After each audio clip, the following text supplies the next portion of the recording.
Well, hello there. Due to unforeseen technological doodahs, we're unable to bring you the famous theme music, so I'm going to sing you a little song pertinent to the theme of today's money, wealth, satsang thing.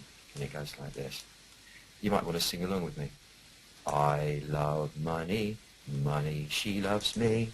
We all love money, and it's love that sets us free. Come on, everybody. I love money, money, she loves me. We all love money, and it's love that sets us free. And now we're going to set ourselves free, certainly with me singing that anyway. Well, I have to tell you, well, hello, first of all, before anything else. Welcome to the satsang. If you've never been before, I was going to say they're not normally as insane as this, but I can't really say that honestly, because they probably are. The satsang is we come together. We come together without any bullshit. We come together as who we really and what we really are, not as sheep, not following each other, not following trends, not trying to impress, not trying to parade in any sense at all. We just come here as the true, unlimited, magnificent spirits that we actually are currently in human form. And we do so to sit authentically with each other and elicit a collective experience of the presence that informs us all from the subatomic level, the mysterious Tao. Why do we do this? Why not? It's better than getting distracted watching nonsense on TV probably, or maybe it's not, I don't know. But definitely coming together has been something that humans have done since we began on the planet, in a ceremonial way, in a way of joining to feel the presence together. This is important. It seems to be wired into our systems to do this. And why not do it this way? It's fun. I like it anyway. And I know that many people do too. I don't know why I had to say that. Probably my insecurity. There you go. We all have it. Now, the magic aspect of it is really paying honor to the fact that reality is magic from start to finish. We go numb on it because through repetition, we see the same thing every day as we walk to work or whatever it is. So we kind of go numb on it. We stop seeing the miracle of it, the miraculous phenomenon of things being here at all, and that there being a body in which to walk and a mind with which to think, and other people who seem to be having a similar experience with whom we can converse and transact, and we forget the sheer miracle of it all, the absolute magic. It is a trick of the light, a great unfathomable conjuring trick, and each of us is a fantastic conjuring trick. That's what we are. We are each the Tao conjuring itself into a form which thinks it's autonomous, which thinks it somehow created itself, and which thinks it can control reality and do all that kind of stuff, which thinks its job is to make everything perfect, neat and tidy. It's a fantastic game, and by this thing that thinks it's God, if you like, finally gets to a place inside where all the noise stops and realizes that actually it is God, it is the Tao, but not in the way it thought it was. When this merging with the great presence occurs, there's no longer any need to try and control reality. There's just a natural instinct to let go, surrender, and flow. But flow with intention. Flow with an intention for an outcome. And the less limited we can make that outcome, the better. In this instance, we're talking about overcoming whatever perceived obstacles there are to our the present influx of financial abundance. And well, I have to say this is definitely not theoretical for me. I'm not coming at this like this is something I wrote a few years ago, and this is my theory, which is mine, and I'm now going to lay it on you. Not at all. Firstly, as a magician, it's like the sorcerer's apprentice in a state of constant experimentation and drawing conclusions before the experiment is over. I think it's a game for fools. So at least to keep the mind open and observe, maybe we manifest, maybe it's all destined, nobody knows. Try it like this, try it like that, and see what happens. And this is exactly as the ancient Taoist sages did, as they made their inquiries into cosmological reality. But this is definitely not theoretical for me, because my particular path of destiny over the last few years, and especially over the last couple of years, has been going for the extreme yin-yanging stratagem, as in throw the whole thing away and then it will all come back at me in a different shape, you know, something more harmonious with where I am now, if you like. I'm talking in metaphor, really. But yeah, be assured, this is not theoretical for me. In the last couple of years, I've pushed my boat out so far that I've actually probably got about 5 days left before it completely capsizes altogether. So I need this probably even more than you do. That's how sincere I am about it. However, my intention here is to be of absolute service, in the sense that everyone here tonight will trigger collectively and individually some magic that we're going to be doing a spell that will have us all instantaneously overcome whatever we're perceiving being in the way of us having what we need, and inviting an imminent flow of the requisite wherewithal without any effort involved, other than having to be beautiful and excellent as we are anyway as we go about our daily rounds. Excuse me. Now, what we're doing here, when I say I need this as much as you, or if not more, what is this? Well, this is really, when you strip away the romance of it, you take the word magic out of the equation, it's focusing. That's what we're doing. The essential axiom of Taoist metaphysics is that whatever you focus on will grow. The Taoist sages of thousands of years ago were really remarkable. The same quantum technological spur that gave us the pyramids also informed these guys back there in ancient China. Except for them, the technology that they developed was all on the internal level, and it was the took shape as acupuncture, for example, or as Tai Chi, or as this Taoist meditation system, or and I could go on and on and on. But essentially, it's a way of ordering the cosmos internally, and thereby being able to sit with it externally in good relation. It's what I call psychoenergetics. It's the technology of enlightenment. And it's taken thousands of years for our leading thinkers, the quantum physicists, to reach exactly the same conclusion, that reality is entirely subjective, and it works as a mirror that reflects back at you the story you're telling yourself about what reality is, along with all its perceived various aspects. So I'll just say that again. Reality is entirely subjective, and it works as a mirror that reflects back at you the story you're telling yourself about what reality is, along with all the different perceived various aspects of it. And it does so, the way it reflects it back at you is by behaving towards you appropriately, according to what you believe. In other words, if you believe it to be one thing, it will act that way towards you. Fundamental to this, it's important, is we need to get to this, is that contrary to what seems to be popular belief, stories in themselves are not sacrosanct. They're just stories. Even the Bible is just a story. But implicit in our earliest, you could call it ontological training, where your mum would say, that's a spoon, that's your nose, this is the table, and eventually as you got a little bit older, however, or to whatever extent the religious or cosmological training was, because it was the first time you'd ever been told anything like this, and you had no reason to suspect it could be anything other than what you were being told, there was somehow implicit an agreement to comply with the notion that the story you're being told is the absolute truth. So this is a fork, absolutely, that's a fork. This is a spoon, that's a fork. God is an old man who lives in the sky, absolutely. Money is bad, for example, or money is not spiritual, or money is evil, or the root of all evil, or money is dirty, or so on and so forth. these were, one way or the other, part of the story that you created with the help of everyone around you.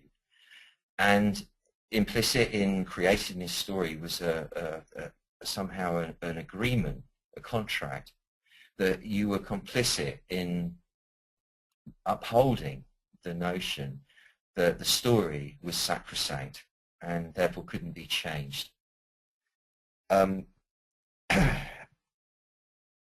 As a result, no matter which bits of the story you altered with the experience of the passing years, fundamentally the notion that all stories are sacrosanct, hence immutable, somehow stayed with you at the deepest level.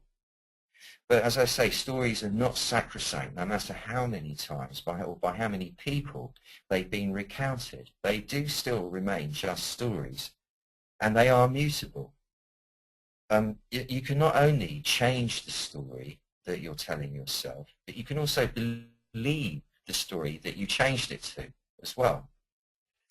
The block to that is being misguided by early experience to believe you need the authority of your forebears to change the story.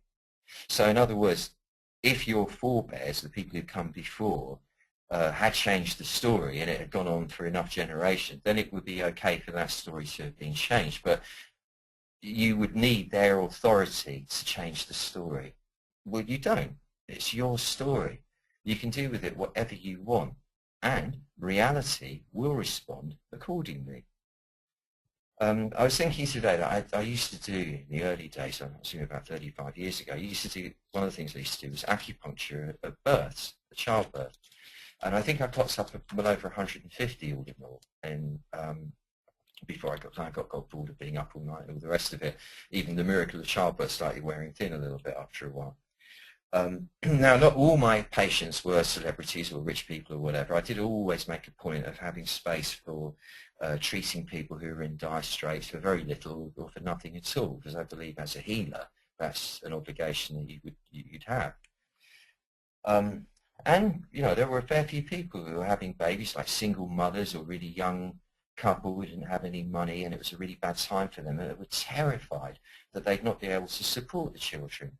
And I always used to reassure them, and it always worked by saying this. It was a Taoist idea, that every baby comes in with its own bank account. It comes in with its own wherewithal, its own universal bank account, if you like, cosmic bank account. In other words, it's another way of saying that the Tao has each of our backs fully covered. So I would propose that for today's theme or our stratagem, that we go with that idea, that each of us, remember we were all babies once, came in with our own cosmic bank account, our own cosmic savings account, in which there is a limitless measure of wealth available at any one time.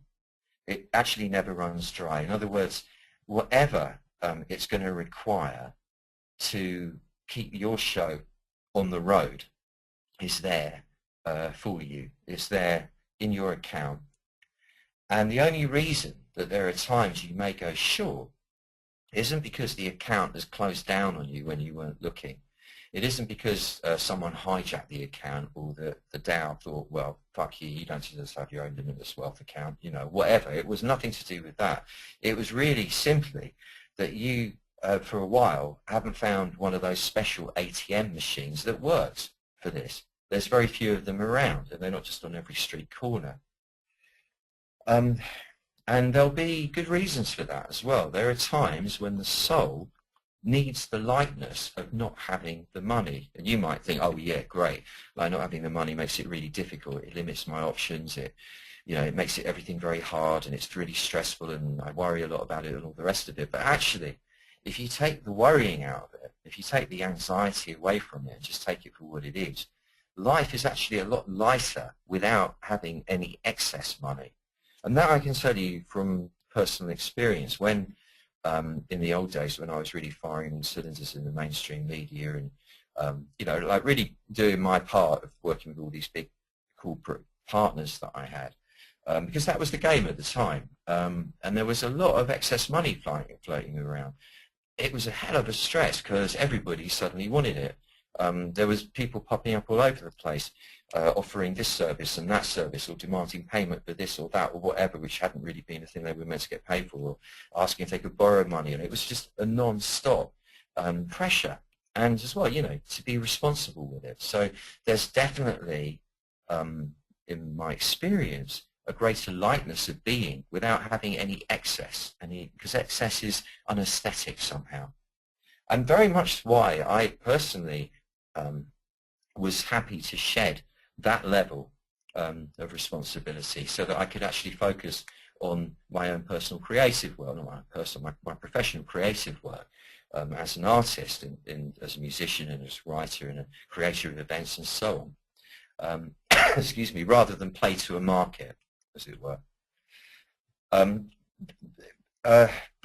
there are times, and this is definitely one of them for me, and I bet it is for you too, that if you're willing to shoulder a little bit more of that weight, that it's appropriate to look at how much you actually need now for the next bit of the ride, and trigger it getting drawn down. You've got to draw that money down through the ATM machine. Now, there's a part of us that feels perfectly right. It resonates. I'm willing to shoulder the responsibility that comes with having an extra flow of inbound money now. I'm willing to receive it. It's kind of intuitively, your subconscious will tell you the amount that you need for the next phase. Remembering that this isn't a one-off thing. You can come back and draw out more whenever you want. You don't even need a PIN number. It's all done by spirit recognition. You'll know how much you need for the next bit of the ride and how long the next bit of the ride is for and what it actually entails and so on. You'll know that instinctively. And it resonates to visualize drawing that down so that it's there in your possession. But there's another aspect of the self, the sort of cynical, apparently more realistic aspects of the stuff. Go, yeah. But I mean, we'll sit here and do the magic, but like I need it in 4 days, or I need it in 2 weeks, or 2 months, or whatever. Where's it going to come from? This is where the courage part comes in. The courage to let go and trust the Tao, to trust the flow of everything. Because transfers from heaven, or wherever this stuff's coming from, can take quite a while to arrive, to kind of come through all the different layers as the dimensions get more and more dense until they become this material plane. So we do have to have patience. We do have to have that faith, and that's kind of the fun of it.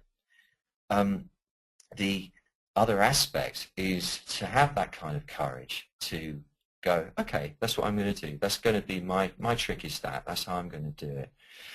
There has to be the part of you that addresses the negative bit and says, yeah, and if not, if this doesn't work, if this is just a load of old nonsense, the worst that can happen is whatever picture you've got in your mind of being deeply inconvenienced or destitute or, whatever the negative picture is, to be able to look at that and go, and even if that happens, my vow is to even experience that as an expression of the Tao's love for me, and to delight in being, however horrible it might be on a physical or emotional level momentarily, just to delight in the thrill of the theatre of it all, knowing that, knowing the next thing, which is that the old sages, as well as recognizing that reality is a grand illusion, that it's a big mirror to whatever story you're telling yourself about reality,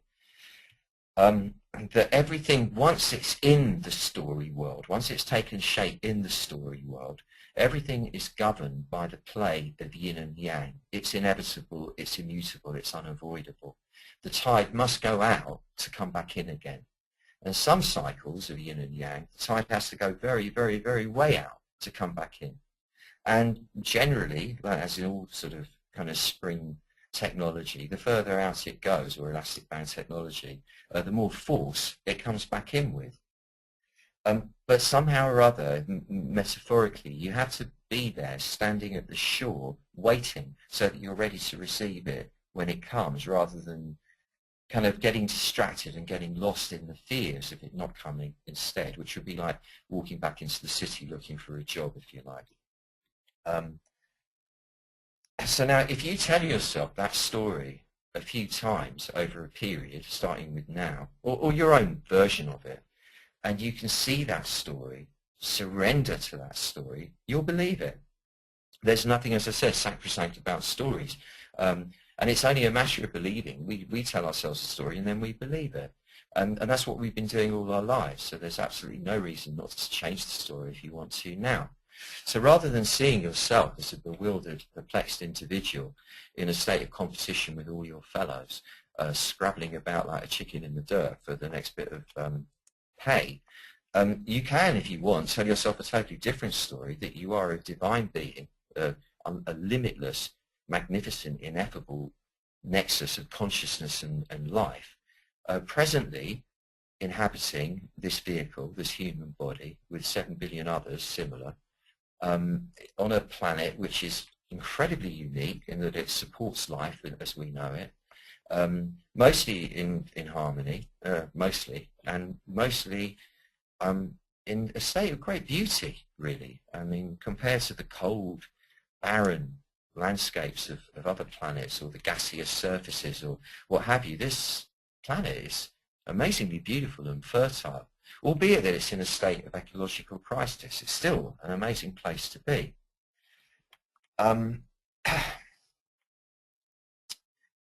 If you then see yourself as this divine, limitless being in the human form, for whom the mothership, the Tao, whatever you want to call it, is there to provide for your every need to keep your show on the road, and that somehow the more true you are to yourself, the more willing you are to express yourself individually, originally, to take the chances that will make that happen, rather than be a sheep and just copy other people and be like other people. The more extreme will be the yin and the yang of it all, but when the reward comes, it will be really quite remarkable.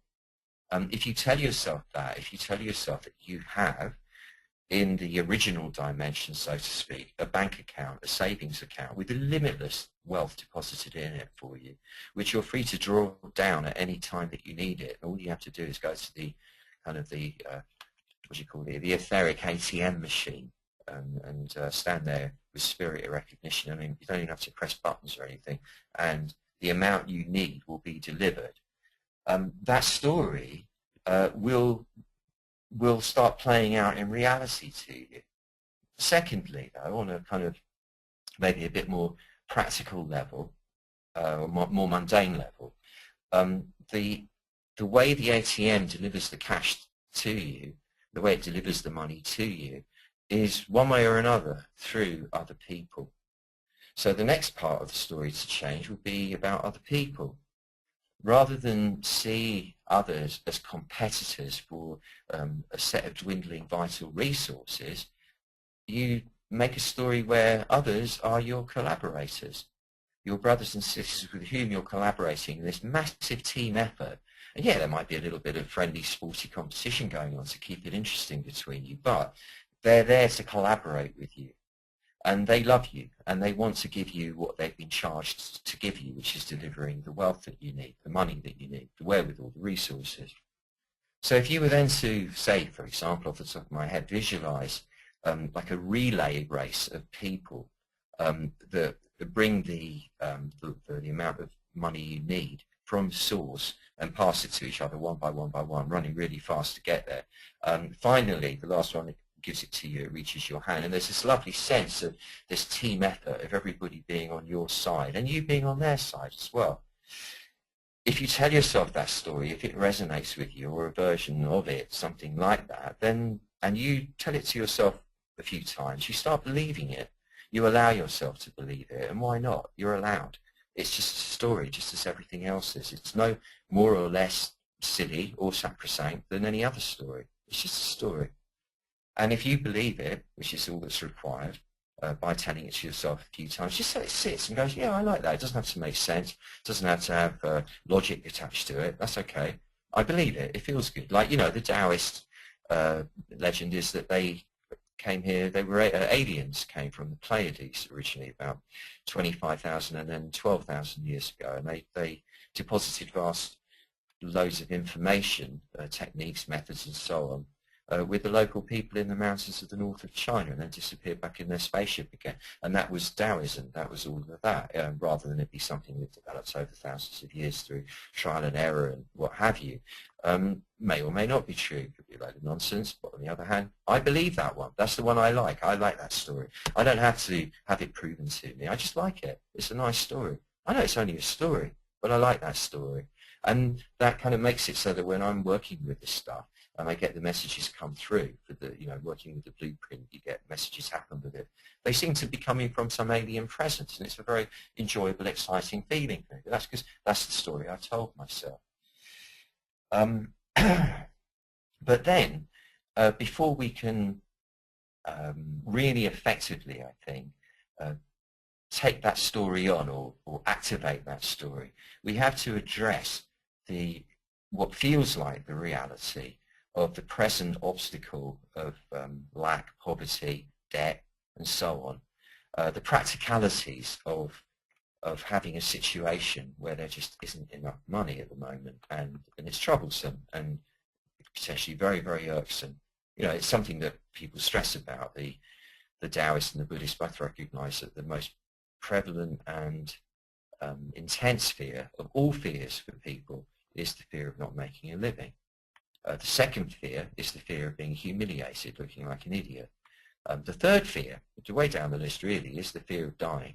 The fourth fear is the fear of being reborn into an evil life. And the fifth fear is the fear of going through illness and inconvenience and hardship and so on. But the very first of them all, of all the human fears, is the fear of not making a living. And we have to address that. We have before us various situations, and sure some people say this, there's 200 of us around the world here, but maybe don't have any problems at all with money. We just like to increase the flow. But there'll be something that's somehow in the way. There seems to be, whether it's a time delay or a resource delay, like you haven't got what it takes to make that money, or like there isn't the job, there isn't the situation, whatever. That money's owing to you, but no, it's not going to come because the people are sitting on it, or they can't get it to you, whatever. Or that you've got somebody breathing down your neck asking for money to get, to close you down if you don't give it to them in a certain period of time. Whatever it is, we need to address that. And that's where the beautiful Taoist jumping magic comes in. Because another thing that they pass down, which seems to really work with this whole business of doing magic, is you visualize yourself jumping over the obstacle. You just jump over it. So rather than mess about trying to work it out, how am I blocking this, how could I make it better, what do I do about it, and so on, you jump over it in your mind with your energy. You jump right over the problem, and you see yourself land on the other side looking great, relieved, delighted, triumphant, and all the rest of it, without having to figure out how you did it. And then, in retrospect, it will become apparent. From that moment on, you'll get given messages, you'll get urges to do this, to do that, to do this, to do that. They may seem to make no sense, but bit by bit, they'll lead you to the source of where that money comes from. So we're going to start by doing the jumping magic, getting over whatever the obstacle is. And then on the other side, having done that, we can then find ourselves in a sensible mode enough to, without any panic or anxiety or doubt, just a great sense of fun and glee just for being alive, go to the ATM machine and draw down whatever it is we need for, say, I don't know, the next 3 months, should we say, the next 90 days. The Taoists like doing magic in 90-day periods. Enough to keep us going, with what we need in a beautiful way. And the Tao isn't a Puritan. It's not, Taoism isn't puritanical. What you need doesn't mean that you've got to wear sackcloth if you can wear a beautiful suit of silk, for example. If you need the silk of suit, because that's what the suit of silk, that's what makes you feel right and comfortable, it's good for your energy flow, that's what you'll have. That's where you'll get the money to have that. And the hunch I have is that because it's a full moon, it's just waning a tad. There's a very powerful energy around at the moment. It's right up the energy. By doing this procedure now, it will trigger a fairly instantaneous influx, starting fairly straight away, which will increase and be a great boon for all of us here. Also important to do it in a spirit of generosity from the start, which is that the magic we're doing for ourselves here has a beneficial effect for everyone in our world, even if it's just indirectly, in that if you've got more money to spend, you spend more money in the shop, which means that the shopkeeper does better, can afford to keep the person on that's working there, then they've got a better time at Christmas because they're earning money and so on and so forth. The way it kind of spreads about a little bit. So the sense that by generating this positive cash flow for ourselves now, it will be helpful to everyone around us. So we're doing this in partnership with all our brothers and sisters rather than in isolation in reaction to. If that is resonating, which I somehow feel it is, I think this is the moment now then let's do the magic.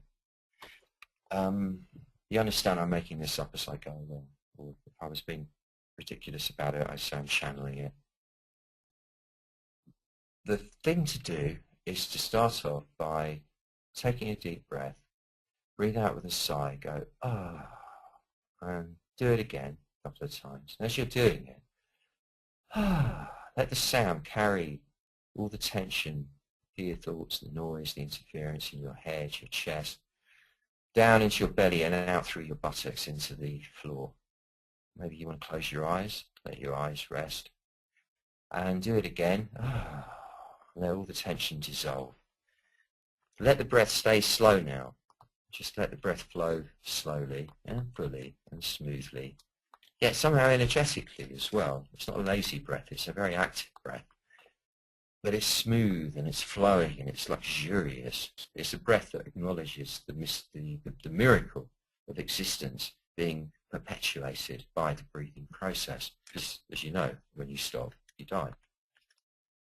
So delighting in the mechanism of the breath, imagining someone lifting the crown of your head upwards towards the ceiling to engender greater length in the back of your neck and subsequently all the way down the spinal column, so that from the tip of your spine all the way up to the crown of your head feels like one long shaft of energy. Drop your shoulders. Imagine you've got a pair of massive angel wings, one attached to each shoulder blade. Being an angel in human form, these invisible wings would obviously have to be rather large and heavy to get you airborne. So you can imagine the weight of the wings pulling your shoulders down and out, sort of broadening you across the shoulder girdle. Very lightly raise the breastbone just a half a millimetre or so. This is a subtle, discreet gesture of rising up to all that is beautiful, to the very best there is in every respect. Let the weight of your head, the weight of your chest, the weight of the upper body in general fall down, sink down into the lower part of the body so that you feel weighted like one of those wobbly dolls, really heavy in the lower part of the body, in the hips, the legs, the feet, connected to the ground, while the upper part of your body feels really light, airy, clear, free.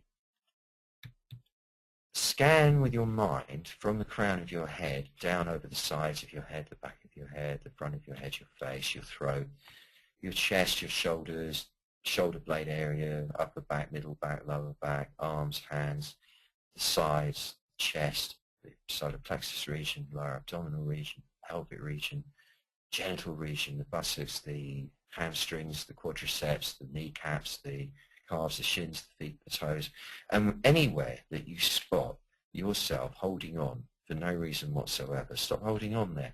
Just tell those muscles to stop holding on. Just say to them, let go, let go, let go. Until you feel the sense of softness starting to pervade your physical form from the crown of your head to the soles of your feet.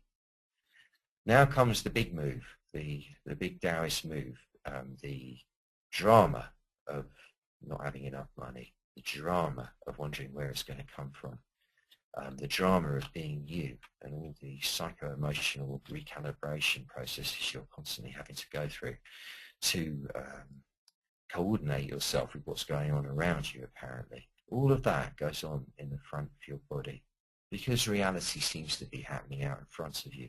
So you're drawn forwards into all that noise, that tension, that interference, and you become that.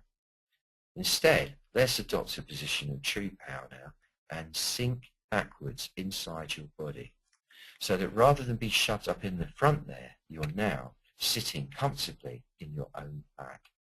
You lean into your own shoulder blades, you lean into the front of your spine, you lean into the rear pelvic bones and into the sacral bone, and you sit back inside. Just take a moment to familiarize yourself with this rather peaceful, still feeling, this empowered sense of being in the strong part of you, the invulnerable part of you, the back, very quiet. Now, you can feel the front in front, but it's no longer who you are. You can feel the tension in the solar plexus arising from the perpetual conflict of processing new information. You can feel the slight closing of the chest area to protect you from potential pain of betrayal and so forth from others. You can feel the slight closing of the throat to protect you or prevent you from saying things you shouldn't say, or emoting in a way that you shouldn't emote. But you are no longer this. You are no longer this noise, this interference. It's just a phenomenon that you notice going on in the front of you with, if anything, you think, how curious.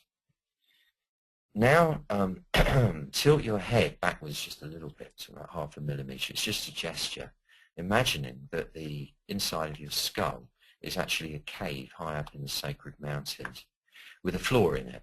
And your mind, as you tilt your head backwards, is obliged to slide backwards until it's nestling up against the rear wall of the skull, like a little Buddha, but with your face on, smiling, beautiful, golden, beauteous.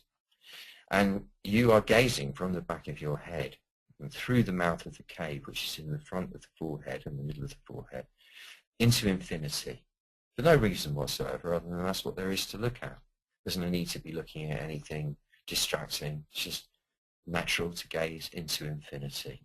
And you're doing so with absolute equipoise and perfect ease from the back of your skull.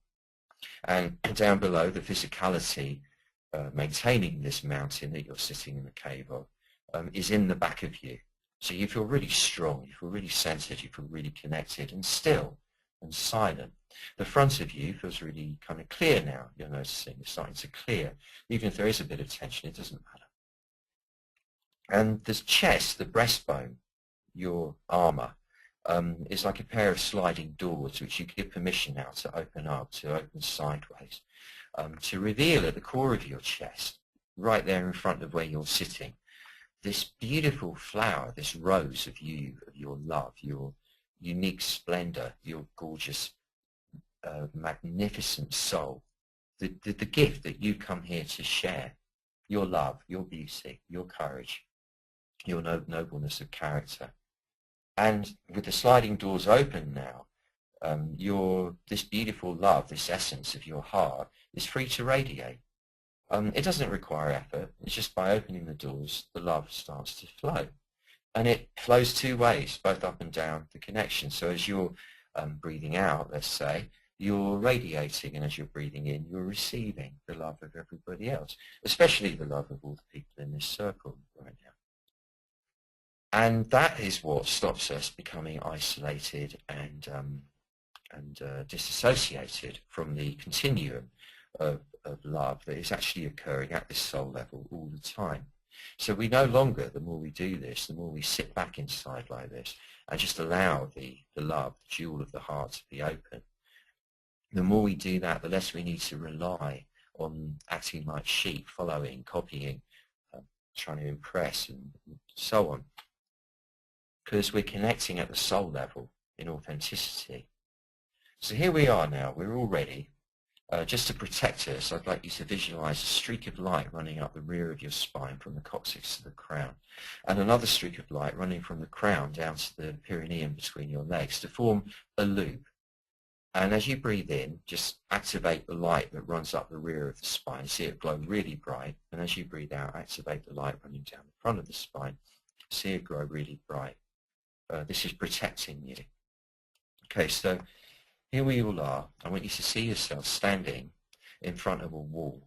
It's a huge wall. It's like one of those walls that they separate countries with. And probably it's got barbed wire across the top. It's rather foreboding. There are kind of checkpoints going along it, and it's a kind of grey concrete horrible, ugly, disgusting wall. This is the wall representing all the blocks to the flow of money coming your way that you perceive being there. Because as you know, as I said, it's all a story. So this is the story we're looking at now. Here's this massive, massive, horrible, ugly concrete wall, very, very high, apparently unscalable, which is blocking us, you, getting to the money that you need or getting to receive the flow. Now, the intellect isn't going to find a way around this wall. It's not going to find a way over this wall. This is not one of those moments. This is a moment where relying on miracles is the only way. Just so happens that when you weren't looking, you got imbued with this particular superhuman power to jump over very, very, very high walls without a second thought. You don't know where it came from, but it feels right. So you take a run up and you just spring. And in that spring, you're flying upwards. And you can't believe it yourself. It's amazing. It's like one of those flying dreams, going really, really, really high. It's almost a bit dizzying because you're getting really high now. You're actually over the top of the wall. And there's not even any sign to be scared of the drop on the other side because you're just kind of gliding down with the most consummate ease and grace, and it just feels beautiful. Almost you don't really want it to stop, but you do land on the ground on the other side. You kind of take a moment to get your bearings. You have to take a moment to stand up carefully. So you land on your feet, a bit like a monkey with your knees bent. Whoosh, there you've landed. And it takes a moment just to let the dust settle inside and out, and just get your bearings. You look back at the wall, and sure enough, you are on the other side of it. The light's different over here. You see the sky's brighter. Things are greener. It looks very, very beautiful everywhere. And you're relieved and a little bit unsure because it's quite new, so it's still, but you've done it. And there's that amazing feeling that we get, relief, and it's really true. Have I really done this? And it's like, wow, I have. I'm on the other side. This is the story we're telling ourselves now. And you start walking away from the wall. Walking, following the sunlight. It's very warm. It's a natural thing to do. And you notice that as you walk, where you walk to, it gets more and more beautiful. The green is even greener. The cut flowers are even more vivid. The sunlight's even brighter and warmer. The smells in the air are even sweeter. The sounds in the air are even sweeter. And amazingly, it's almost like a mirage. There in a clearing in the enchanted forest, you see what definitely, yeah, it's an ATM machine. How amazing. But it's different. It's gold, this ATM machine. Not like earthly gold, like a strange otherworldly gold. Shimmering, strange gold, but very inviting. And as you get closer to it, it's as if you're being magnetized to it. You know how Rumi would say that that which you seek seeks you also. So there's this sense that this ATM machine has been waiting for you. It's been waiting there all the while, written into this moment in destiny for you to come along. And it's magnetizing you, and there's definitely something very healing. You realize you've left behind, as you jumped over the wall, all those negative stories you told yourself about money, that it's bad, it's dirty, it's wrong, and all the rest of it. They've gone. And the sensation of this gold ATM machine drawing you is one of actually amazing spirit. It's a sense of the Tao made manifest calling to you, saying, yes, I am this as well. And you get closer and closer until you and the spirit of the money become almost like one, as if you're glowing gold. And in fact, you are now, because you're standing right up in front of it. And it recognizes your spirit. It takes a moment. It's this little thing comes on the screen going, beep, beep, beep, beep, beep. Just going to check your spirit. Please wait there. Beep, beep, beep, beep. Okay, all clear. How much do you need? And you now say how much you need. You don't actually have to say it out loud because it can read your thoughts. So don't limit this one. But you can come back again. You don't have to be greedy or scared about it. Just what's relaxing to you. You know immediately what it is you need. You might have a couple of figures come up, one sensible one and one a bit of a mad one. So both are fine. It can take a double order. It will know what to do if you do that. And just make sure that it's got the order. Get the feeling that it's getting it. And there's a beep, beep, beep, beep, beep. Order received, verified. Press enter. Beep. Press enter. And there's this bizarre kind of noise that goes on. It sounds like lots of angels dancing and singing and stuff. Obviously, it's just a machine. And a sign comes up saying that your money has been counted and the transfer is being made. This may take a few days for the money to start coming through because of the interdimensional variations. And you go, thank you very much. You take the receipt, because you know you need the receipt. You take that in your right hand. You look at it, and it says whatever the receipt says. You know what it says, but it verifies that the transfer has been made. And it's got at the bottom of it, come back any time, with an exclamation mark, like come back, yo. And it feels good, you know, it feels like really friendly. This doesn't feel like some entity that's trying to mess you up, that's trying to challenge you and make life difficult. It's actually, why didn't you think of this earlier? Why were you resistant? How come no one told you about this? It feels like the most amazing thing.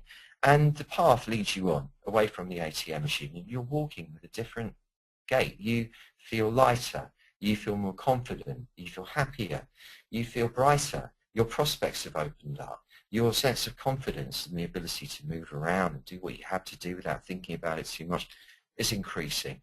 Your sense of bonhomie as you pass people around you who also have to look very happy as well has increased. There's a sense of having come out of some weird trance of recession and hardship and difficulties. You've somehow just transcended it with one quantum leap, and you feel very, very light, and there's an amazing blaze of light in front of you, which like a magnet you're drawn to, and you walk into the blaze of light and are absorbed in that light, and that light now is inside your chest. That light that absorbed you is inside your chest in your physical body right now, and you are in the back of you, and you have that light burning bright in your chest. Condense it to the size of a small petit pois, a little pea, but in the shape of an egg. So it's an ovoid shape, and it's incredibly bright. It's very intense, the light of it, and it sits there behind your breastbone, right in the middle of your heart center, pulsing and glowing, and it's there and it's staying there. And that's the magnet that's going to draw now the actual wealth through other people. Now, in this position where you are, visualize a relay of, let's say, 9 people. The first person, it's a race, so they're fast, they're not messing about, these guys. The first guy grabs it from source. This is the transfer. Remember, this is symbolic. Runs as fast as they can, gives it to the second one. The second one grabs it, runs as fast as they can to the third one. It's getting closer to you. You can actually feel it coming. And onto the fourth one, and you can feel it coming quite quickly. And there's a part of you that feels required to say, come spirit of wealth, welcome, welcome, welcome. I welcome you, spirit of wealth. Welcome into my life now. Welcome into my life now. Welcome into my. By the time you said it 3 times, the last person has plonked it in your hands. You hold your hand, and there, amazingly, is another one of these eggs made of light. It's somehow even a bit golder than the one that's in your chest. Not quite as white. It's got more of a golden color. And as you hold it in your hand, it makes your right hand tingle. It makes your body tingle. And this tingling is the confirmation that you know that within a very, very short space of time, in no time at all, in fact, coming is a veritable increase of material wealth into your bank account. So be it, so be it, so be it. And in your own time, this is the time to start wriggling your toes and wriggling your fingers and wriggling your nose and coming back into your fully so-called waking state or full waking state. Open your eyes if you want to, and if you have any questions or comments to make, this is the time. Okay, Stephen, are you ready for me now, so to speak? I'm ready for you now. Marvellous, okay. We've got various questions pre-submitted, so we will start with some of those. And this first one is from Iris in Canada. How does being grateful change our finances? Hi Iris, it was very nice to meet you in Cardiff, I have to say. How does being grateful change our finances? Well, I know that being grateful changes our energy field from negative to positive. It takes the frazzle out of the energy field and calms it all down and makes it more still and more empty of interference. And the Taoist old axiom is that when your mind is empty of what the Buddhists would say desire, when you're free of that mental interference, when you're in a state of open trusting, being just grateful to be alive, just being thankful to be alive in that lovely, humble, gracious state, even gods and spirits will come to you bearing great gifts, let alone mere mortals. And this works, I think, equally so for the flow of wealth. So yes, gratitude is a good way of resetting the field to positive, and then that makes all good things come. Kate says, I always seem to have just enough overdraft to get through. How can I change it to get so that I have more than enough? I keep working, but I always seem to have the same relationship with money, no matter how much I earn. Tell me about it, Kate. Well, the thing is,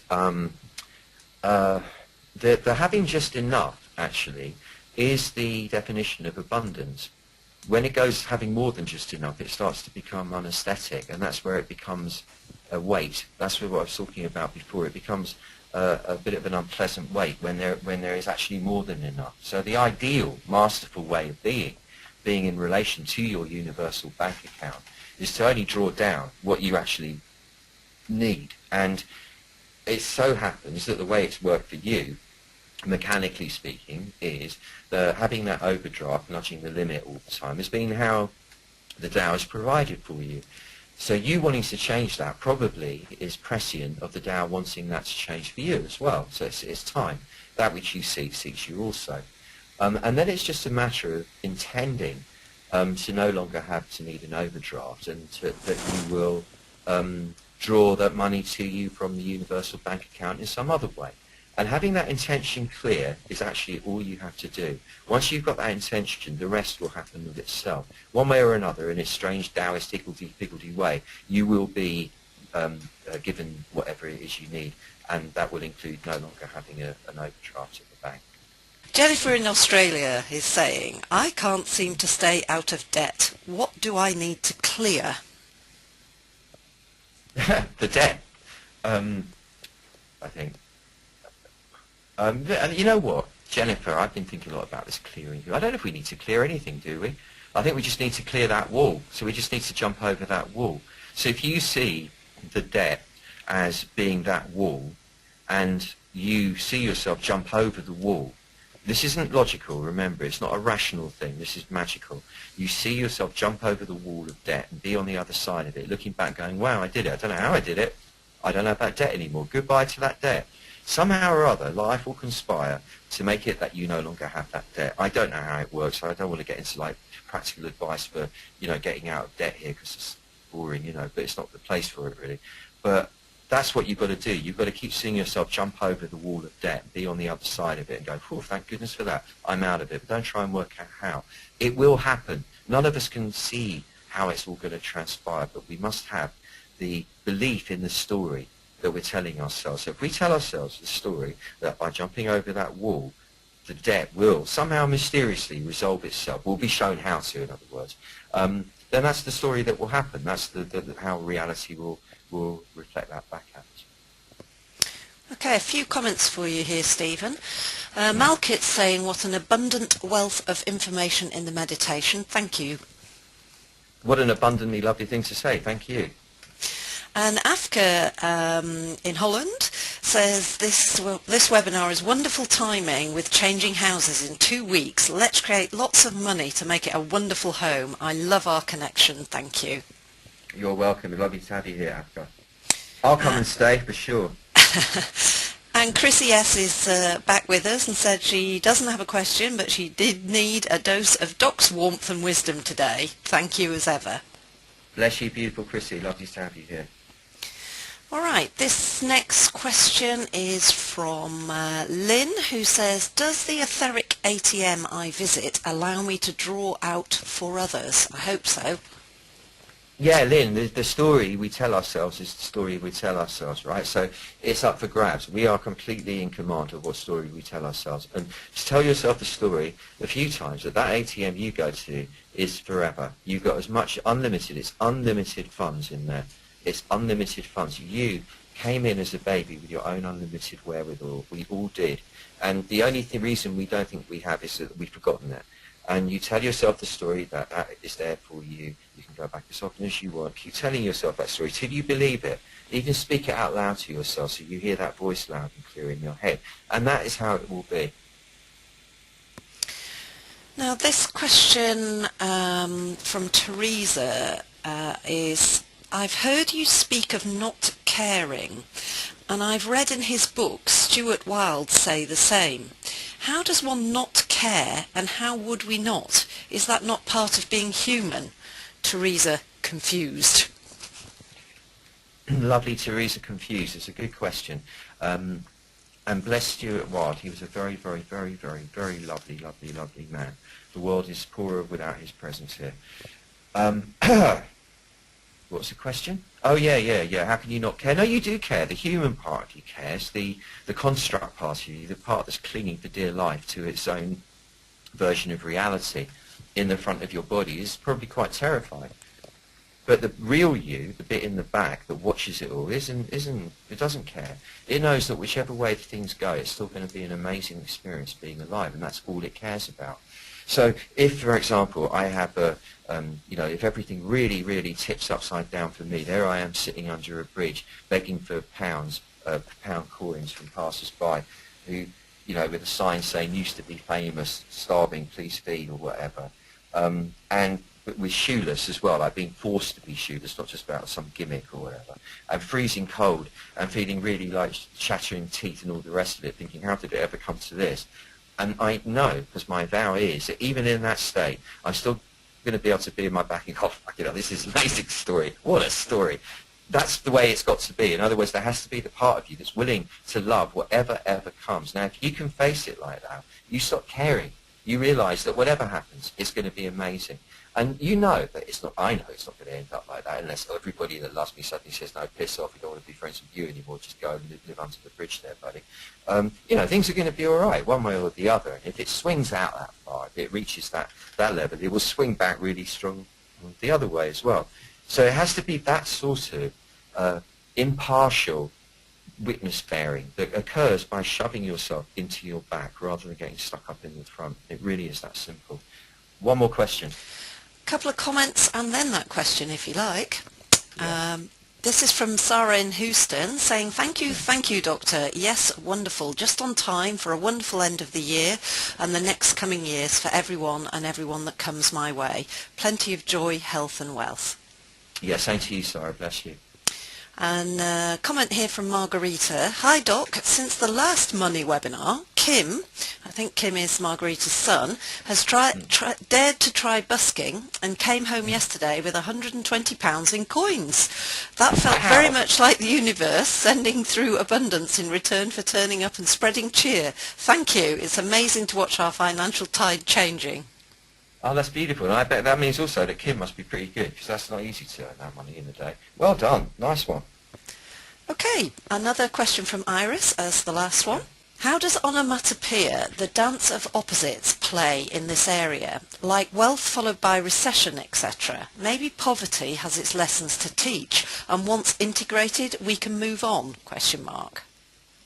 I don't think that's onomatopoeias. If I go bang, and it's like using words that sound like what they are. What is this? What is the, the yin-yang, the play of opposites. Look, it's unavoidable anyway, isn't it? We're going to go through yin and we're going to go through yang. We're going to go through hardship. We're going to go through time of ease. They swing round each other. And while in the time of so-called hardship, one has to find the beauty in it and love it. And honestly, I know when I look back on my life, the times that have been the most fun have actually been the times with the least money. So it's a matter of finding some kind of balance there to keep the edge and the money somehow. But I don't think it's important. I think we'll get what we want, need. We'll get what we need. We'll get it, whatever it is that is required to support us for the next part of the show will come.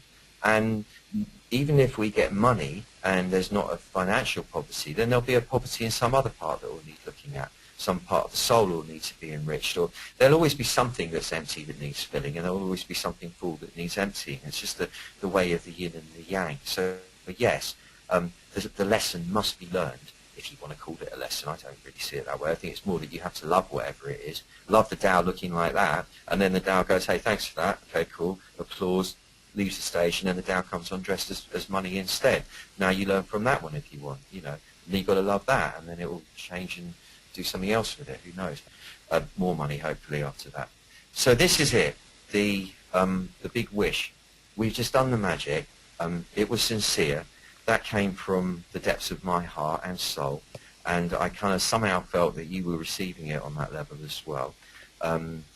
We are beautiful spiritual beings, not graspy, greedy gits, and we're doing this in a really good spirit. We each know that as the increase of wealth comes our way, we will enrich everyone around us more.